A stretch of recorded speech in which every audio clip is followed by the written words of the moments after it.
Today on Gamers Couch, Legends of Andor, Journey to the North.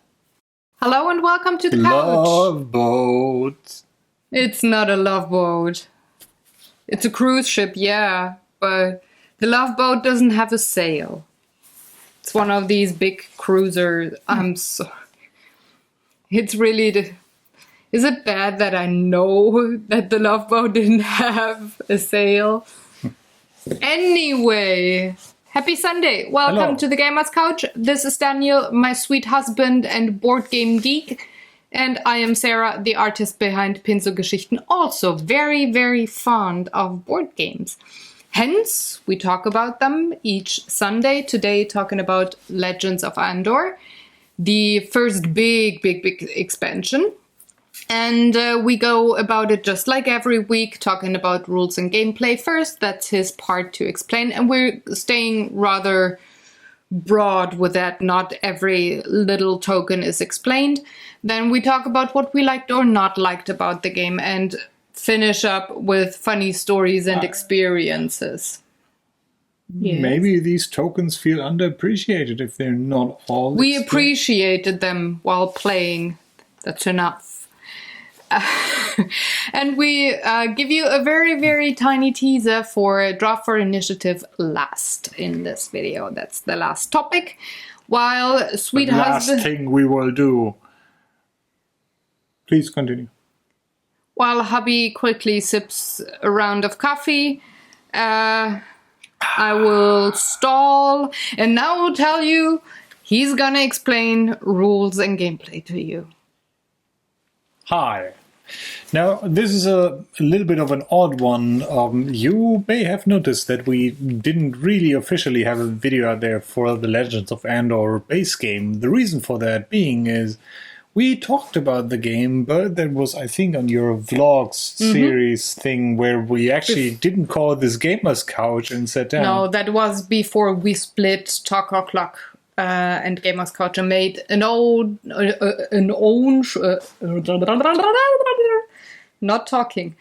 made a separate show for just talking board games. So I will not explain to you all the rules, but I try to be a little bit more, verbose. And if you think, I know that because I've played Andor before, that is the reason why I'm explaining this. But that said, even though this says expansion and comes in as big a box as the original Legends of Andor base game, and this game actually requires the base game, still not that much. It's actually pretty much, I would say, A standalone game. it's its own game. Yeah, you need the base game, and there's some things that you have to use from the base game, but that is actually quite minimal. Almost everything is in the box that you need for this game. So I'm surprised actually a little bit that they didn't just go and put those 2 or 3 other things that you needed. I think there's like the equipment stuff from the shop is the stuff that you need from the base game. And a few characters. And obviously characters. So, But you could even get those with the 5 and 6 player expansion characters if you have that. And I'll talk anyway, about that a little bit too. that's what we're going to cover. So in this, the heroes of Andor, who hopefully have liberated Andor from all the evil in the base set, are now called to the north by a vision. Not the vision, which just kicked a lot of ass in a certain civil war. Timely reference. No, you guys, you get a vision of a ghostly mage figure that calls you to the north because the northern islands need your help. And surprisingly, if you have played the I Still Get Unreleased 2-player card game, you might even be familiar with the north because this is set in the same area where you go to. What do you remember? Thorn and Charter. No, the name of the area. Foggy Islands. There. By the way, this game will be published for the English-speaking part of the world in August 2016. So we will call the things by the German name. We're not sure if they keep the names in the English. I'm trying my best to translate them, but yeah, but like the monsters, I'm not sure if they would call them the same in the English version in the end. But yeah, they're called Nebelinseln in German. First German lesson of the day, which should be Foggy Islands or something. Islands of the Fog, something like that.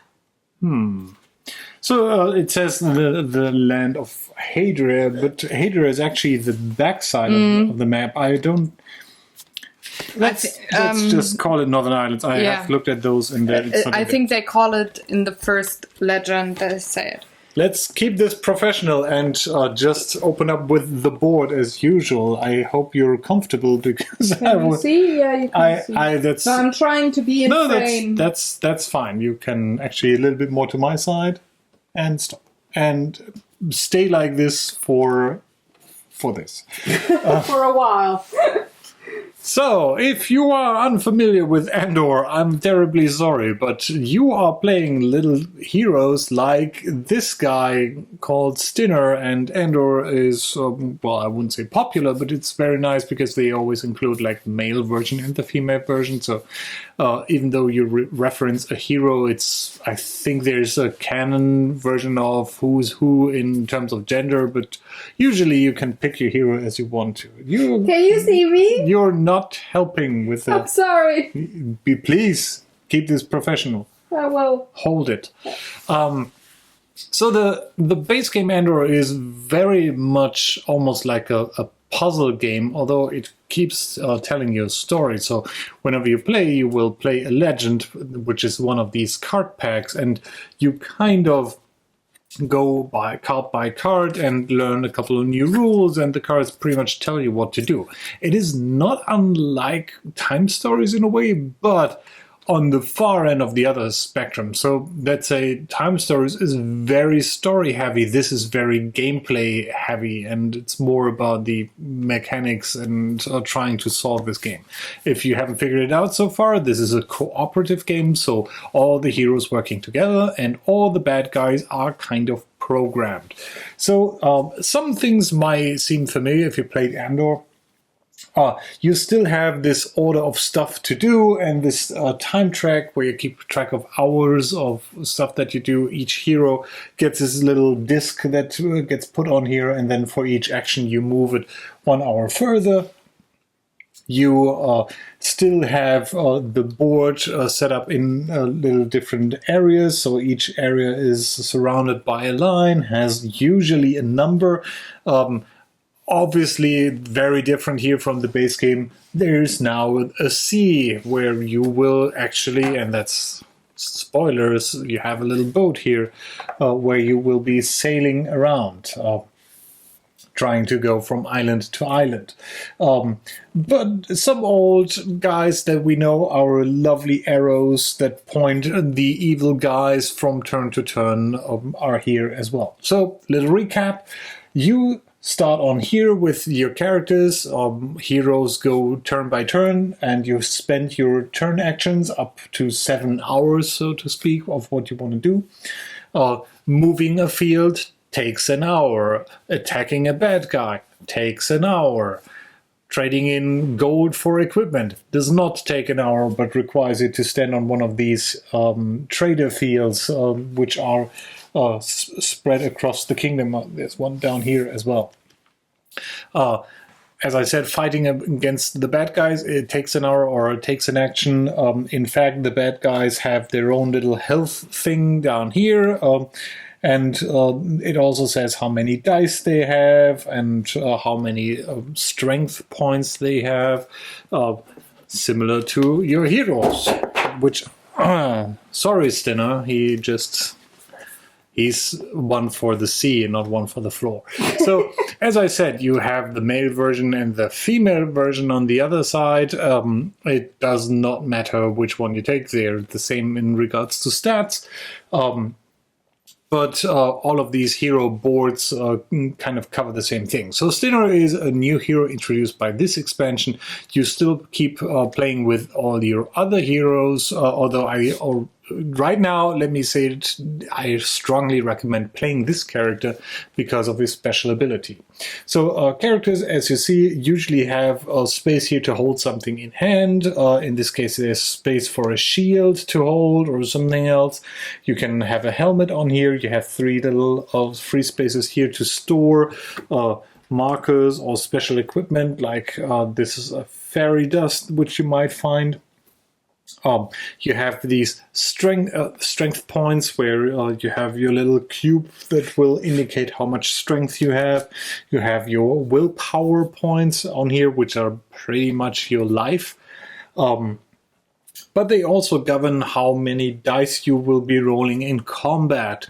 So on the first 2 lines, you only get 2 dice in combat, but if you have 14 or more willpower, you get 3 dice in combat.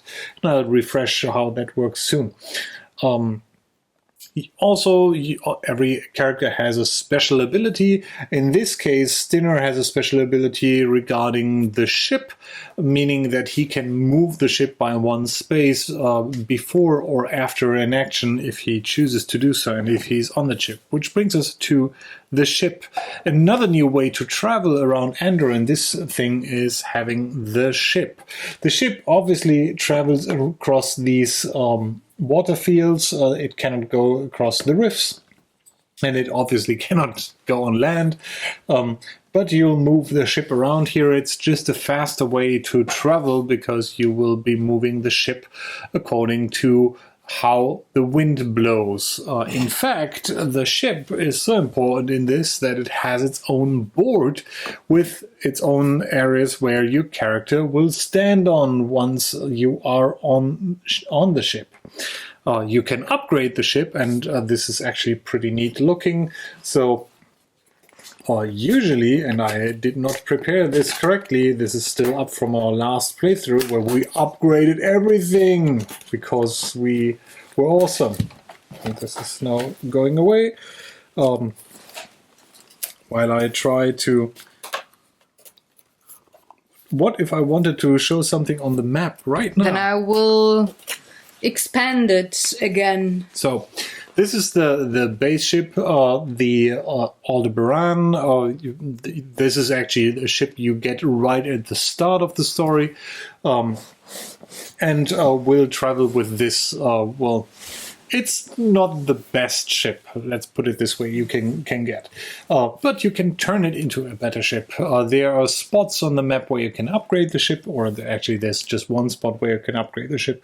But for example, you can upgrade the front here, and then if you have this upgrade in, it'll give you a +4 to your strength for everybody who's on the ship. Combat also works a little bit different, as in everybody on the ship attacks a monster next to the ship at once, and you can not roll all your dice at once, but it's very similar to attacking like a ranged attack. If you have the bow from the first game where you roll 1 die after another and stop at a certain time. The 3 upgrades you can get for this are the +4 strength, as I showed here. You can upgrade the sails, which essentially double your movement capabilities. And if you upgrade the ballista in the back here, you can actually, the character who's standing here can add his dice together, or his last 2 dice together, which can be pretty powerful, depending on what you roll and how well you roll. But these also cost money, so that actually scales with the amount of players in the game. Little hint from me, you want to upgrade your ship sooner than later, because this expansion not only brings the sea, it brings a couple of new enemies, like these Nirax dudes, which are pretty much just, let's say, Ariel the mermaid with swords and a bad mood. Same with these, I think those are sea orcs or sea trolls? I think sea trolls. Are they? Yeah, the sea trolls. Sea trolls with crab hands. Not crab hands, but crab hands. It's the Zoidberg of the Andor universe who's trying to, well, snuff you out. And then there's the Arok. Aroks. I have no idea what they're supposed to be, but they're big. They're really difficult to kill. And all of these monsters are, well, they can take a little bit more of a beating than your ground troops that you're familiar with from the base Andor game. But that's where the ship comes in, because usually all the heroes are on the ship sailing together, and that actually, in fact, introduces us to this little track down here that conveniently allows you to record the overall strength of everybody who's on the ship with this, because you will probably be sailing around with a ship across this map, and this is just a quick reference. It's a nice little thing that shortcuts or the math that you may have to do. But as you can see here, the I think they were called scars, right? The gores are the small enemies. Scars, I think, was the next. Scrolls. Skrale is the Skrulls. Maybe they're called Skrulls. The medium dudes. See, that's the problem if you rename all your monsters to something different when all you wanted to say was orcs or something in that way. But as I said, they get a little bit more powerful. So as you can see, they have like 12 strength, 24 strength, and they roll 3 white dice or 5 white dice, and those are just regular 6-sided dice. In comparison, the Gore is still in this with his 2 points of strength and 4 points of willpower. But that's actually, they're laughably weak in comparison to all the other monsters that are available here. So you'll be driving around your ship, uncovering... Sailing, you don't drive a ship. Drive-by shooting from the ship. And one of the things is, how do you sail? Well, there's a new field up here, and you may have noticed this, the event cards are not there anymore because they now get replaced by these wind cards. You will always start with this green card, which is the same for almost every scenario.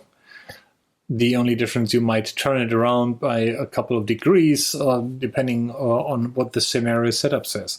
So these wind cards will tell you how your ship will sail across the water. And it works as you may think it does. You spend an hour and then you get to move as many fields as are indicated by this card in the specified direction. Some items you might get let you change the direction of the card, but most importantly, at the end of or during a new day, the first thing you do is draw a new of these cards here. And apart from the green starter card, you may get a regular wind card like these red ones, which just have different values. Or if you're unlucky, you'll get a storm card, which has this text on it. And the text almost always says the same thing. It says, you have to roll a red die and then relocate the ship to one of those 6 red die spaces on here. And then you draw another card. If you're lucky, it's now a wind card, or if you're unlucky, it's another storm card and you have to roll the ship again. You can counter those with a shield. Well, actually, not quite. The storm happens anyway. What you can counter are those negative side effects that might happen here. It's like all the heroes on board lose a point of strength. Some tell you to reset your willpower to a certain amount. Sorry, I just yawned. Some tell you to go sleep. I'm post-dinner. So it's a combination of the event cards, but it's also your guideline for how the ship will move for the day. And as I said, there's stuff like this, special items like there's a compass that lets you turn the wind dial by 90 degrees in any direction if you spend it for the day. and then throw it away. To do that. Other things like the fog things are on here as well, but obviously only on the mainland. Things that are new, you have 3 major cities here now that are very much similar to the castle in the base game. Up here are our little dwarven friends. Then here we have our humans in the middle and our Terrans down here, which are more how to say, more naturally living folk, which might explain why there's no trader spot next to it. And up here we have the ruins. Why is that important? Well, the way you lose the game this time works a little bit different. There's a new track up here, which is the Bard, which is usually a little fat green dude, which will move around here. And you tend to start at a value of 4. Now, whenever a new day starts, you see our little fat guy on here, and what that means is you will check how many monsters are actually on land, and then depending on the player count, you will move the Bard back. If the bard ever hits 0, you lose the game immediately. And that is unfortunate. If a monster is in one of those 3 major cities, even the runes, you lose 2 points, an additional point, so to speak. In addition to what you're losing per monster anyway, which is actually quite punishing. So how do you get the fame and have the bard tell good stories about you? Well, now you can, instead of just taking gold and willpower from the monsters, if you beat a monster, you can choose to get fame for beating up that monster and move the guy a little bit further there. So it's another thing to keep track of. The good news about that is you don't have to worry about how many monsters are in the castle, so to speak. So that mechanism from the base game is not here anymore. The Bard takes over for that and is a little bit more flexible. You don't defend a singular location. This actually is thematically fitting. You have to, well, you're the heroes. You have to do good stuff and keep on doing good stuff and not, well, lose your fame, so to speak. So this is one of the main things to keep an eye out. Other things stay the same. You still have our little narration track down here. So once you read all those cards, they will come with a letter on the alphabet, and in fact, this is a continuation from the base game. And while there is no adventure in this box that combines both boards, there are at least on the German pages, there are already fan adventures that combine both boards of the base game and this game, which in my opinion makes this an incredibly long endeavor. But if you like that, well, legends are very long. There you go. Another thing that is a little bit different about this is now you have multiple spots down here. So it used to be you beat up a bad guy and the narrator, our little white Pope dude, which now kind of reminds me of Fresco. Mm-hmm. Pope Dude moves further along this track and triggers new story events, or maybe makes you lose the game if you don't do something up to a certain point. Now, as I said, in this this has enough space for 2 monsters, so be prepared to fight a little bit more in this game than in the base game. The backside of this map actually has an entirely different map. We don't have to. I'm just gonna show it. Yeah. That's for legend number 10. It's similar to the base game where I think this is not. Oh. Sorry. So this is similar to the mines of the dwarves in the base game. This is used only for 1 legend, but it's pretty epic. It's the last one. Difference here is now there's place for 3 guys. You have less time to do stuff. And if I haven't said so already, again, you have the overtime mechanism here as well, as on the other side, where you can spend extra hours to get stuff done, and you might have to, but you pay with your willpower to do that. A couple of things that are also new here while you have this up. Sorry. I thought we were done with the board. It might be getting heavy. You have a couple of new resources to collect from the base game. You might be familiar with the herbs that give you additional points of power or additional moves. Here now you have 2 new resources in addition to that. So fog things are one of the ways to get more gold or stuff.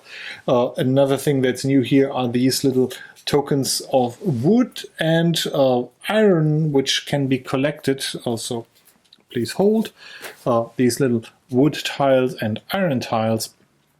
The difference here is they are not carried with your just regular stuff. They have to fit onto your strength thing. So, meaning if you don't have a strength value of 3 or higher, you cannot carry wood. To carry iron, you need a strength value of 4 or higher. So what do you want to do with those resources? Well, there are different towns here with different demands, and one being obviously on the other side. Midsection. So the 2 towns that are interested in that stuff are, for example, this town here, which where you can trade in a piece of wood and gain 2 coins or 2 willpower or 2 fame. There are also shells, like seashells, hidden away across the board.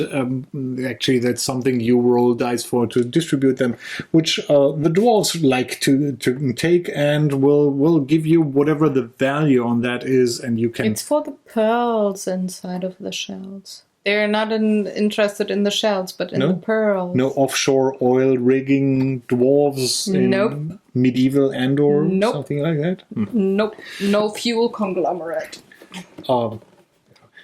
Just one more thing, and then we're done with the board so far. Now you may notice what happens if you have your ship.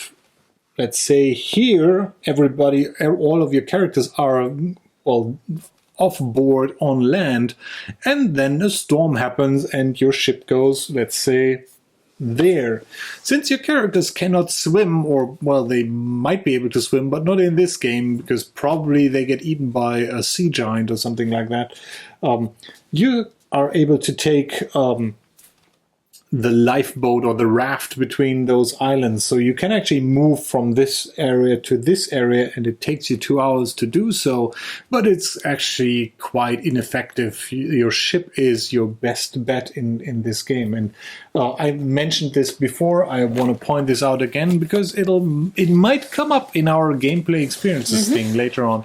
The ship is the big new mechanism in this game, and you need to upgrade it and you need to utilize it to get around quickly, especially if you get the sails installed for the ship. You get to move like 12 spaces with 1 hour if you're lucky, or 13 if you're having our friend Stinner here, who can make the most out of the ship as long as he is on the ship. Whew. Yeah, some of the other stuff I can show you. Obviously, as always with this game, there's a whole, it's a bunch of monsters and things here that are all awesome looking. I'll show you a couple more later on. But there's also new, allies or guys that you can work with. And in fact, this game comes with some guys that are not even used in the game by any legend, but are just in there so you can use them if you want to build your own legends. And if you Well, if he seems familiar, yes, he's the unknown soldier that shows up in the Charter and Thorn two-player cooperative card game, where even in that game he's the unknown soldier. So, yeah, there's a lot of content in the box. There's a reason it's a big box. There's no way you can fit this in together with the base set into the base box, and why I said it almost feels like they wanted to go for, hey, this is like the second game. You don't necessarily need the base game, but you still need a couple of characters from the base game. Although this almost has enough stuff in there to be its own standalone game, which I think is great for a sequel, so to speak. So this is not just a small expansion pack. It is. Well, it says it's the second part of the story of the Legends of Andor, and I think that is actually quite fitting for that. And this is almost going into likes and dislikes. I just want to give you an idea of what else is there in the box. You will find a new vendor card here that lists a couple of new things. There's a new, moving merchant dwarf in this that can sell you stuff. There's also the second side here that will explain a new type of tiles for the other side of the map because it's winter and there are no fog platoons there. There's a new type of tile called snow. What? You just said Fogplättchen. Yeah. Fog tiles. Or Nebelplättchen. It's the Fogplättchen. I'm pretty sure they're called Plättchen in any language. Yeah. In all the languages, yes. Sure. Which are kind of falling each time the snow tiles because it is snowing constantly there and they kind of obstruct your movement a little bit.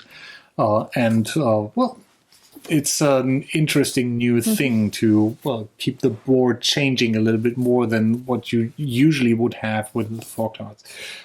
It comes with manuals en masse, a little intro story, which is, no joke, a one-pager, because the next thing is the setup thing.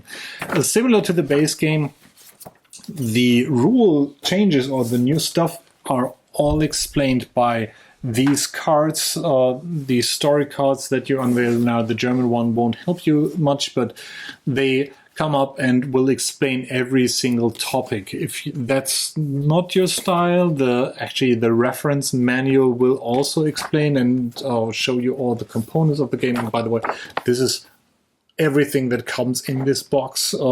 So a bunch of minis, a bunch of cards, and a lot of cardboard stuff. And then here's the very condensed rules it's a reference guide. So if you don't want to find the card again and explain the rule, you can just have a look in here and find whatever you want. One thing that's in here that's actually pretty neat, although we too haven't played this yet, this comes with some variant rules and actually variant pieces that you can put on the board for 5 players and for 6 players. So these have the same. If you've seen the 5-6 player expansion for the base game, you may be familiar with these. So these just make the monsters a little bit stronger and allow you to play the game in more and varied ways and have more people being frustrated by dying over and over or running out of time. In regards to just expanding or introducing stuff that is similar but a little bit different, there's new dice in here, like this, the snow or ice die, and then there's this red die that adds, even goes up to 16 and makes combat a little bit more interesting. For those who haven't played the base game, just a quick recap, combat still works the same way. So you will roll dice according to the number of dice listed here. The highest result counts. doubles are not added together, or your dice are typically not added together. You just take, the highest result. So let's say you roll 3 dice. If you roll 2 6s and a 4, it's 1 6 that counts. Add your strength to that. If you're attacking with other characters at the same time, you have to stand on the same area and initiate combat together. For that, both of you spend an hour. But you get to add, first of all, your dice together and your strength value together. That's obviously why you would want to have that strength tracker for everybody who's on the ship on the board. It's just making things a little bit more streamlined for the combat thing. And since you are using combat with the ship so often in this game, it makes perfect sense to have that tracker on the board here. And actually, that might not even be a bad thing to have for the base game. So I don't know if they ever do a reprint, but yeah, I'm having thoughts about that, but I'm gonna say that in the likes and dislikes. I'm not gonna talk about that yet.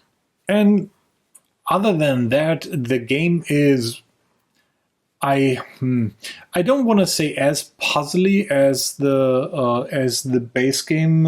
It's as you've seen the board, there's still here's where the evil guys move across this line, and you still consider that. But where's our board? There it is. Most of the sea monsters, if they don't start on land, will start usually on. Let me see if I can find it. These Roman numeral sea tiles, and then move across some sea areas, so you're not kind of holes immediately by having guys on the board and then having to deduct your fame for them if they spawn late in a turn, and you can counter that to some way. There's some other minor things in here that'll come depending on the adventure. You will find shipwrecks that you can kind of discover or turn over and see what they bring, and it usually boils down to either money or fame or getting willpower or stuff like that. The little unpleasant thing about that is if you don't turn over those shipwreck tiles and the turn ends, you have to turn them over, and then you get the kind of the negative effect of what they show. So if you don't rescue the sailor that would have brought you to fame, now you lose to fame because you let the poor guy drown, and that's something heroes shouldn't do. So I've heard. Yeah. I guess that covers rules and gameplay, or I don't think you forgot anything. You can say the time. This expansion is listed for ages 10 and up, and I would say probably yes, but you may want, for 10 and up, you want to have someone there who double checks on the rules and does that. Thematically, this, I think, I would have loved this at age 10 with all the heroes and the monsters, and you're fighting and chucking dice, and you still have to think about that. It's 2 to 4 players, or if you have the 5 and 6 player expansion, it goes up to 6 players, and says 60 to 90 minutes, which I reckon is base play time, not setup time, because all of these games are quite intense when it comes to setup. Once you're used to that, it's not too bad, but just by the nature of having all these little cards, and then you're, okay, this says do something there, and then this says roll 3 dice, and then plays blah. So you are quite busy setting up the thing. And you need a second table to set it up. Well, I'm the one in charge setting up any Andor games in our house. And it took me about 15 minutes to set up the way that we could start with the first cut of the legend and then roll for herbs and stuff. So you could say 20 minutes setup time if you do that on your own before you start playing and have everything spread out and stuff. So around 20 minutes. I think it is worth pointing out, but because some games, it takes some time to set things up until everybody has the player materials in hand and all that is ready to go. But it's not that time consuming to reset everything to start. Yes. With Andor, it usually takes this almost the same amount of time to reset as it took to set everything up. Obviously, you don't have to search for everything in the game and keep everything at the ready. But yeah, it's a game that almost benefits from having two plays in one turn, because you have everything on the table, just not even set up in the proper way, but just everything in reach and where you know where everything is, which saves you some time. But it's an involved game. If you're playing this, you want to have one evening for and this is a game that very much benefits from any Ziploc bags you might have. Our version came with a ton of Ziploc bags because separating all the tokens and stuff in advance really helps when setting up or resetting at the table. Well, I think Cosmos is... Yeah, they're very, very good with that. But let's go into the likes and dislikes section. And since you talked so much, I want to just start, and you can show. Give you a quick... There's, saying about Ziplocs, there's no inserts in here, so... You will have all these guys loosely flying around in here. Well, they're not really flying because the box is so packed. The whole game fits pretty snug into the box.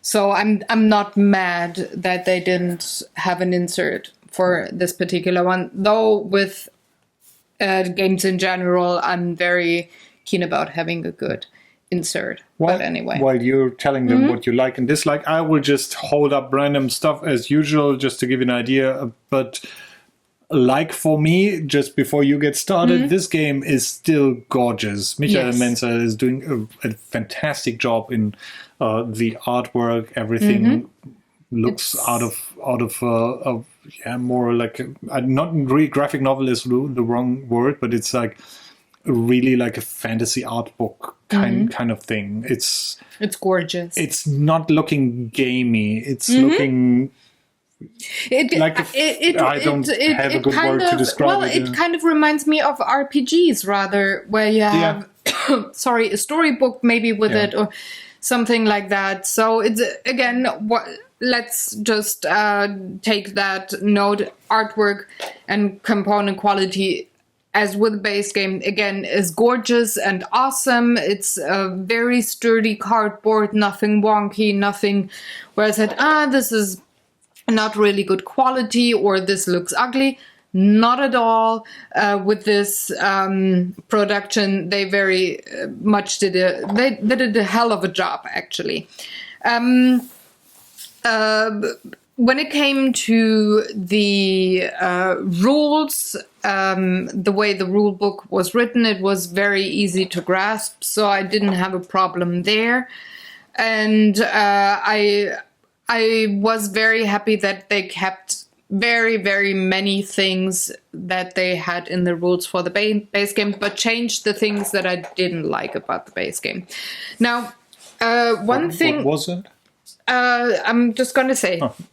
So one thing that I wasn't too happy with in the base game was you played the legend once and then you knew how to beat it. There was no quote-unquote randomization. It was a bit more here. Not the 7th legend, so the first one you start with in this game, but all the other legends, you roll the results from your dice roll is way more important than it was with the other legends. So it's like was it the Star Shield? Expansion that introduced the randomization. So it's almost like it incorporates mechanisms and setup and randomization from and we could play all of those legends again and have a totally different kind of an experience, and I like that. With the first game we didn't have it that much, especially with the legend in the silver mines. When you had it figured out, you would always beat the legend, and there wouldn't be any tension anymore. This is not the case here, except for the first legend in this game. That was pretty much, I would say, the handover from the old or the base game Legend of Andor to the new scenario, because there's only, if you don't do one thing in that first legend, you will very likely, I would say 99.9% chance that you would lose the legend. And if you would keep track of that one thing, then you would have a fair chance to beat it. But I did like the way monsters and stuff was handled in all the other legends, that you could choose an adventure. You have to, especially in the last legend, you have to make a choice. Do you want to do this or do you want to do that? And you have a totally different game experience and tasks in the end to fulfill just by having done that one choice. And I liked that a lot. You can always play the other choice and the other scenarios. There's multiple different kinds of ways stuff happens in the legends, and you can always pick a certain card which changes up gameplay. And I really, really liked that. Another thing that I liked a lot was the invention of the bard, having the fame as a third thing to take care of that could maybe make you lose the legend, or have that as a reward when beating monsters. I really liked the bard. And it takes the location a little bit out, and and I liked a lot the track of tallying up all the strength of the people on the ship. Now, I was saying earlier I would cover my thoughts on that particular thing, and I would say the base game doesn't need that track, because in the base game you did split up more to do certain things. In this game you stay together as a group most of the time, so you need to have that track to make it easier for you to tally up all your strength. But I remember we've only played this with 2. No, we played the base game with 4 people. No, what I mean, even we spread out so much that there was no need for strength to tally up. That's what I mean with if we would have played this with 4, maybe we would have spread up more than all sitting on the same But at boat. least 2 would have been on the ship. I'm very sure of that. Yeah. There wasn't a lot of moments where I thought, am I gonna go on land and be separate from you, or are we gonna stay together? There was maybe 2 occasions in the whole game, like throughout 4 legends, where I thought, maybe I should do that, but not really. So I think with this particular game here, the strength track is way more important than it would have ever been with the base game. So I think the base game doesn't need that track if they reprint it at one point. That was my thought on that. It's a nice thing to have always, but it's not a must-have like it is with this game. Yeah, it makes sense. Well, it is more needed here, but that I think that is due to the nature of this game being way more combat heavy than yes, and you're way stronger as a group, so you naturally stick together more. I think I saw that actually people also complained a little bit about the base game, that it's more like a puzzle than a combat interaction kind of thing. And I liked that they changed it up here a bit. I liked the base game of Andor well enough, but I didn't want to have an expansion that is the same, just more of it. I wanted something different, and they delivered. So I was very happy about that expansion.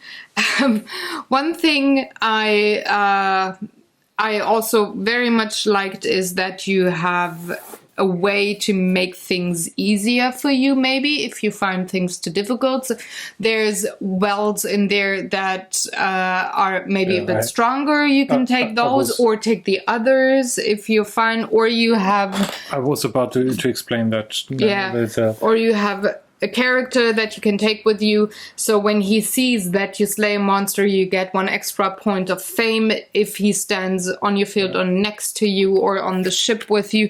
I liked that they invented ways to make it easier for you if you're really frustrated and can't get through the legends. Extra points for trying to not only give you a way to adjust difficulty, but to kind of do so while staying in the confines of the story. So yes. it's not. They could have easily said, "Look, to make it easier, get 1 free fame for every kill you do, and you're done." No, they did. Here's this bard, and you can carry him with you. And whenever you kill someone, if he's with you, and he's most of the time with you, because you would probably all be on the ship and sailing around and killing stuff. But it's still related to that, and same with the wells, where they could just go in and just say add something extra. No, they have little extra tiles in there, and if you haven't figured it out, it's the amount of components in this game is insane for an expansion. I wouldn't be surprised to say that there's more in this box than in the base game. Well, there's just as much in there, but or the box is packed just as snugly as this one is. But we do have the big towers and the catapults, which have a lot of empty space in between. This one is just everything laying flat, and then it's a snug box. So I'd say there's a bit more in here. But the base game has 4 characters. This one is the only one. So I think there's just way more tokens in this one here than it is in the base game. One thing I want to add, and then I'm done with my thoughts here pretty much, is I would love to see if that might go a bit into the experience. So we did take the same 2 characters every time that we played. A sorceress, Stinner, and a sorceress. What was her name? Iara. Iara. So we took those. I wonder if our experience would have been way different if we wouldn't have taken the base game, but just took the guys from the expansion, and you would have needed the equipment from the base game, but you kind of can play it without the base game. One of the differences, for example, you're not allowed to use the dwarf character because his special ability here is useless because there's no dwarven. Well, there is a dwarven facility, but his special ability specifically relates to the map of the base game. But this is actually, except for the characters or except for the equipment tokens that you need from the base game, if you have the expansion for the 5 and 6 players, those characters, you actually don't need the base game. You only need it for the equipment. If you could make up for that, this would be a standalone game. Yeah.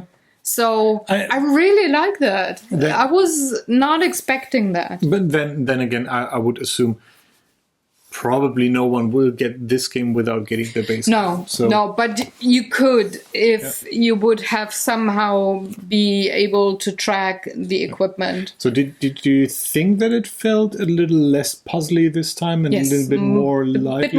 Well, I don't want to say less puzzly. It was just as puzzly, but they added a lot of combat to it, which I liked. I mean, the thing that does not happen here as often, and that is due to the nature of having this. Well, actually, with all that water on the board, and there's a small dislike for me, is there's not that much going on the board anymore. Yes, there's a lot of water, but there are by far fewer areas where monsters can go than in comparison to the base game.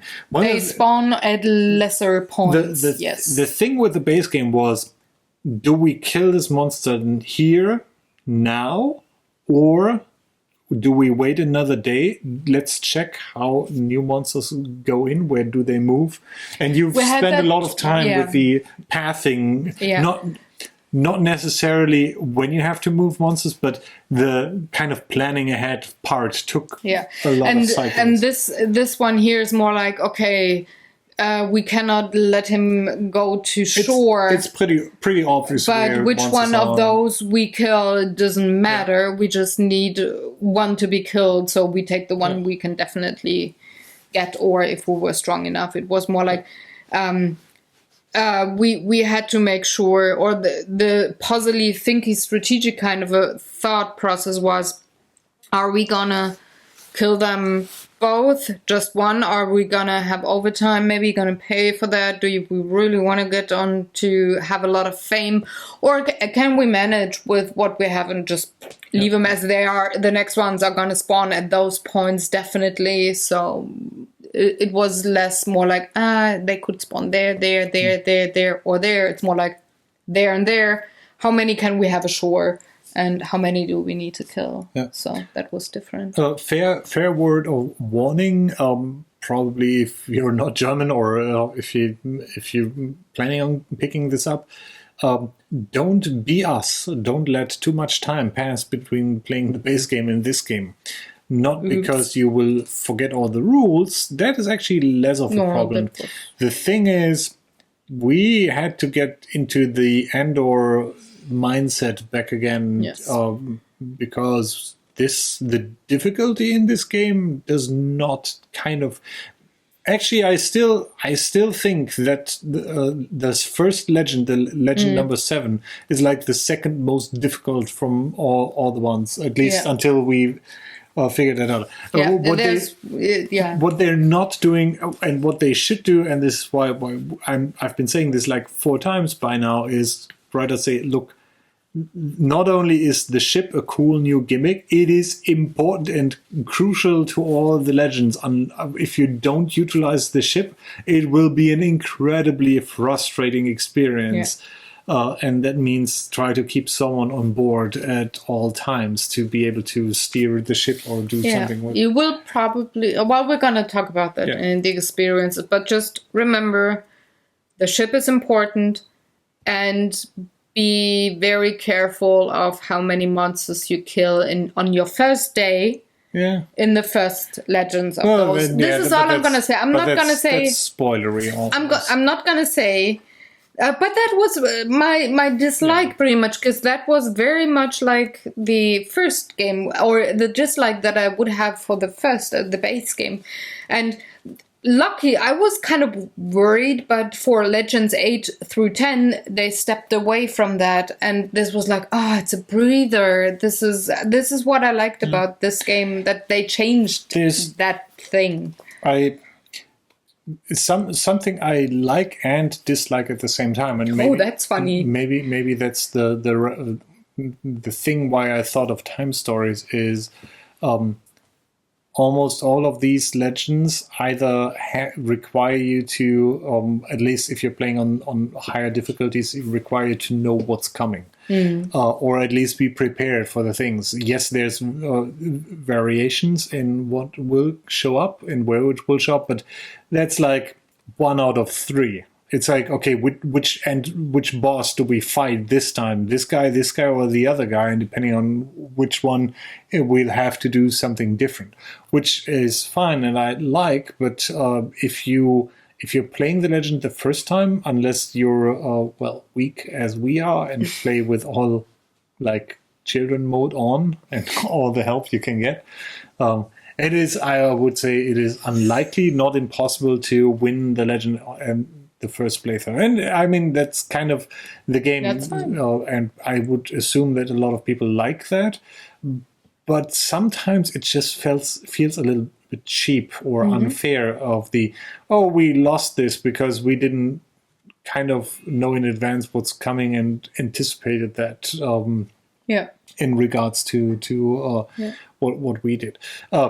I said I like and dislike that at the same time, because I actually do like hey, surprise, there's now a big thing there and now you have to fight it or do something. And another thing that is kind of a nitpick, sort of. If you did not like the base game a lot because of the puzzle nature, and with that I mean the nature of, this is a legend. If you won this legend once and have a good idea of what to do, you are done with it, and that's one of the reasons why you dislike the first game. this expansion probably won't change much for you. The difference here is that in the first game, I was like, most of the legends are try to avoid combat and try to succeed at your tasks despite the horde of monsters coming into the country. And if you have to kill them, you have to be very precise about who are you going to kill to keep everything in order, nothing to overflow and get into the castle and such.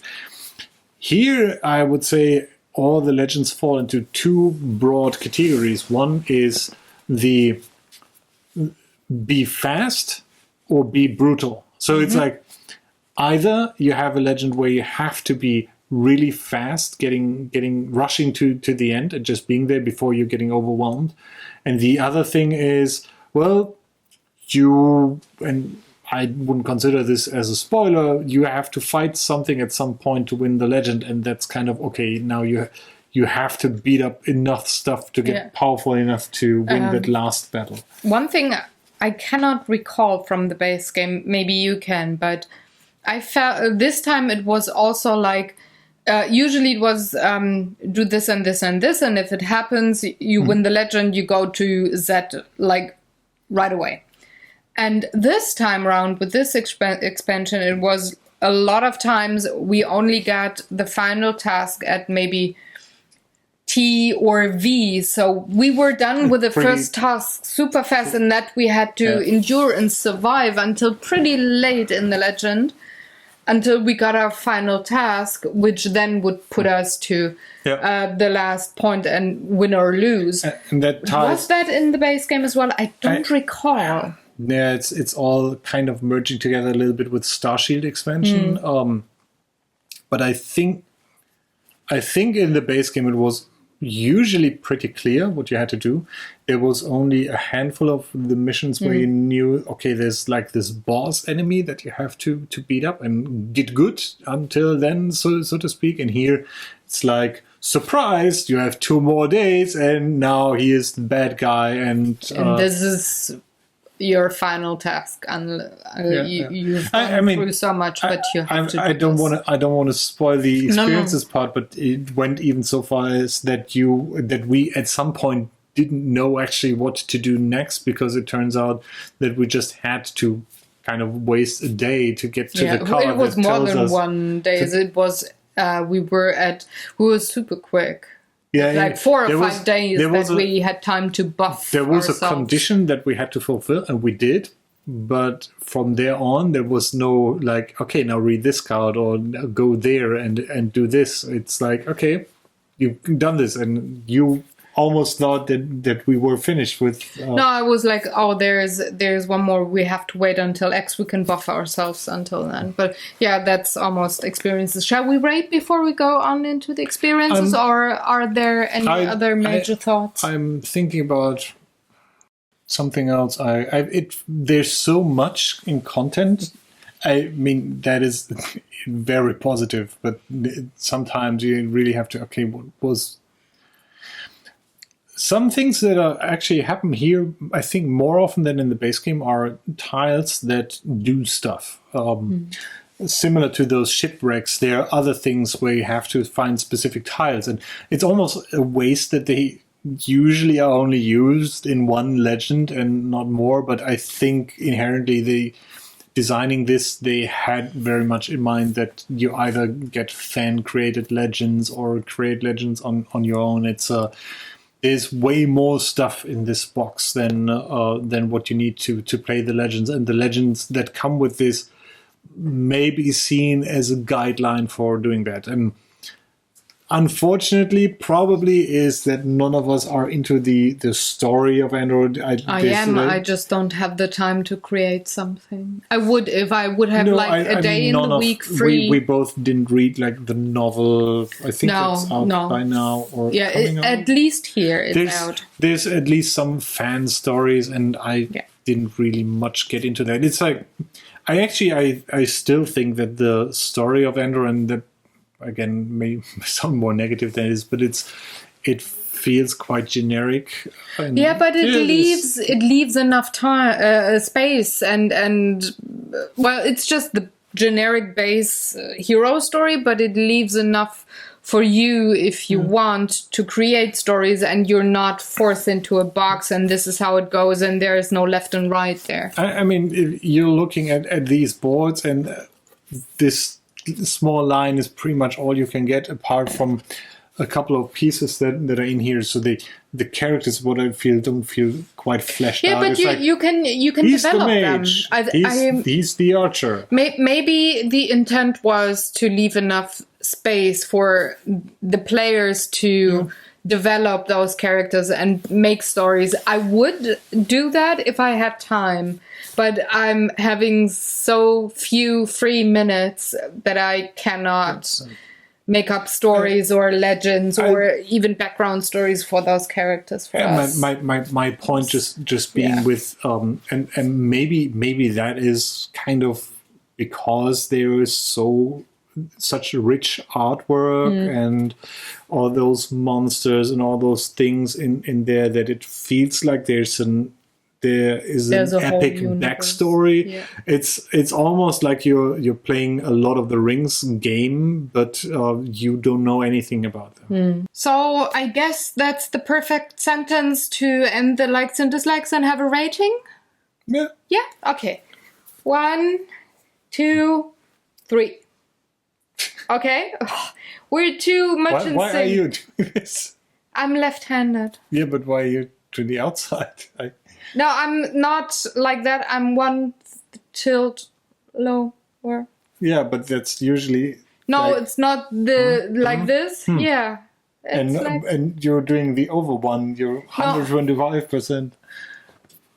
Actually, I'm 75. 112.5. But whatever. It's because of the first legend in this the frustrating game. Experience. Yeah, or it's just... No, it's more like there's a screw up with the mechanics. Unless you do that one thing, you have no chance of winning. And it's such a...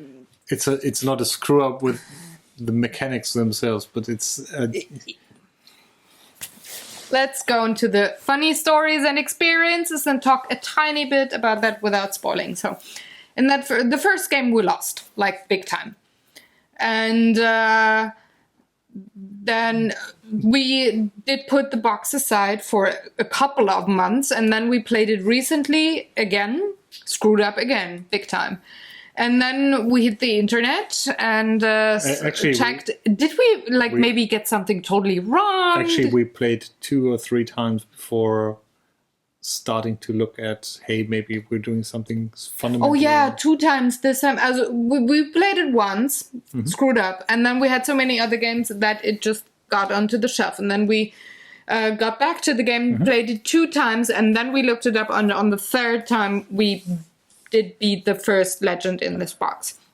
And we were like, we're doing what we're supposed to do, and this is not working. We're just getting screwed so bad. Why is that? Did we maybe get something wrong? Coming at least from memory from the base game, where, well, I don't want to say that there's like going in, try to buff up your characters, get more strength, and then do stuff, which is not wrong here, but it's kind of all fell down for us because we were not utilizing the ship as much as we should have. Yeah, that was the first time. The second time we used it, and still we died pretty fast because it was we put doing something too fast. No, yeah. And that was the crux that I'm not happy with, why it got a minus point for me. Yeah. And once we had that figured out, thanks to the internet, then everything went, doable. And, I don't want to say smoothly in the first legend, but at least we had a fair chance at that point. Yeah. It's that kind of ties into what I said earlier, where you have legends where you have to rush and some legends where you have to fight. And in that case, that was one of those 2. And if you don't do it in the right order, so to speak, then... yeah, you pretty much are screwed. It's getting difficult. And we were even playing with all the easy mode, all easy modes enabled. And, and still lost so horrifically that we kind of, otherwise we wouldn't have gone like, hey, I think we were doing something really, really wrong here. And Yeah. But once we were over that hump, the other legends went very well. I liked the last one best. Of the all the legends, I'm not gonna go into why that is, but I like that one best. Me too, because it was the most varied one. Yes, it was the one which I said earlier with the choice. I really liked that. And looking at the permutations of all those legends of different stuff that comes up, they're all different. So I think there's not one legend. Even the first one has some randomized stuff in yes, there. and they all focus on a different kind of a thing. Yeah. Some bring in some more tokens, like these feather tokens that trigger something. Others do have the shipwreck. The fourth one has the choice kind of thing. So they're all not just the same, but with another story. They all feel very different, and I think they play quite different. And it's the same overall story. So you're not losing out on something. So it's not super different, but it's just you get access to different items, maybe, or new allies, or even that means something different in some regards. There's also. I think from experiencing this game has a lot more bring stuff from A to B. Yes, it's way more delivery than it is find something, puzzle something. Hey, you got a ship now. You're Mr. Yeah, you're Mr. FedEx or something. I don't know, but I liked it a lot, and I mean we played it like the whole game within 2 weeks. We played all the scenarios. Once we got over the initial hump. Yes. And within 2 weeks we played. I don't want to iterate that, but just to be clear, we were really, really close to saying, okay, this goes back onto the shelf and we are done with it. We were... It was that kind of frustrating. Yeah, we were close to rage flipping or saying this is never going to be on our table again. And I don't recall any other game that drove us that got as frustrating. I mean, Thunderstone. We were no, that was just annoying. We were. It was frustrating for me too. We were. I recall we were frustrated with the base game as well. Yeah, that was like, okay, we just need to figure this out, and we did figure it out, and without trying to find outside help in some way or form. Here it's like, okay, I literally don't see a way of how to do that, and then there was a saying of not knowing what to do or how to do that. We had that in Legend 8 as well. So there was some obstacle and it was really difficult to beat. And you were already saying, oh, come on, let's reset, let's try again. We were like halfway through and I was like, nope. We're gonna play it because we can buff, we need this and this. Look, we have 5 days, we can just do that and that and that. We try, and I was very happy that you said okay, because it was the way to do it. Well, we won. Yeah, we won. So you in the end, you said after that game, yeah, you were right on this one. You had kind of the issue like, am I alpha gaming here? And I'm like, nope. I'm very much in agreement with what you think is tactically wise to do in the game. So there is a way to alpha game this game. If you have a player like that on your table, make sure you don't let him or her alpha play. But you were just saying we could do this and this and this, and then we could do this and this, and I would suggest this. But I made sure that we stayed on the legends and did not give up too easy and too early. It's like, no, we have 5 days, we can buff, we can just slay monsters left and right, and then we come back and see if we can fight the end boss, who's very scary and super hard or super difficult to slay.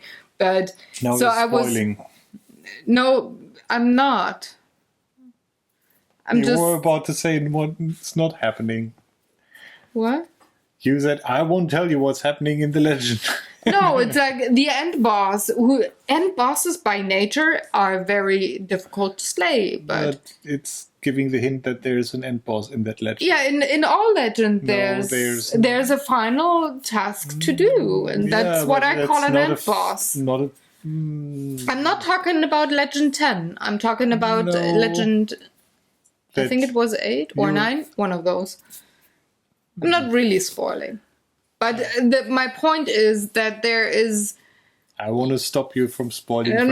My point is, yes, there is definitely a chance for an alpha gamer to really thrive. But even though you're very forward with what you think we should do, I didn't feel like you were alpha gaming, because you asked me, am I the alpha gamer here? And I'm like, no, but I'm telling you, when you're fine, I'm agreeing with what you do. Emotional support. But I'm saying, no, we're not gonna reset now, because I want this and this to try it out, and I'm pretty much holding you back from having your rage too early.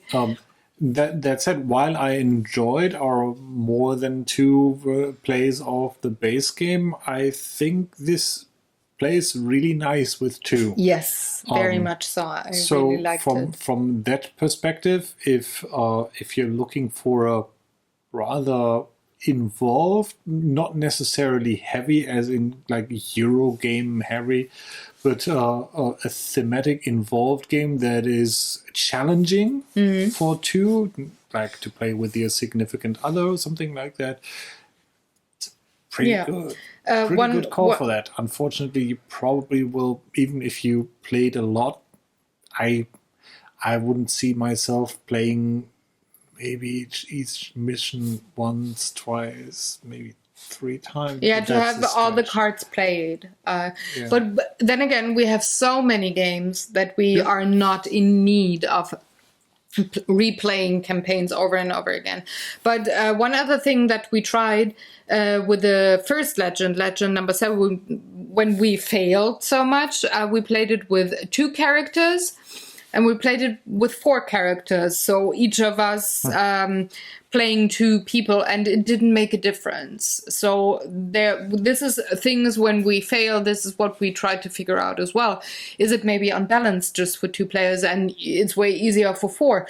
Not the case. So it's very balanced in regards to how many players are at the table, how difficult the game is. It's just as difficult with 4 than it is with 2. It's getting easier if you have someone at the table who actually knows what to do. Yes, that's the thing. And we didn't have Cthulhu with us who could help us. Correct. Anyway, that's I think all of it. I want to point out, although we're not saying what the experiences really are in this, because kind of you have to figure out, it happened almost for every story that when we finally made it, it was like a we did it moment, which is very, very pretty cool.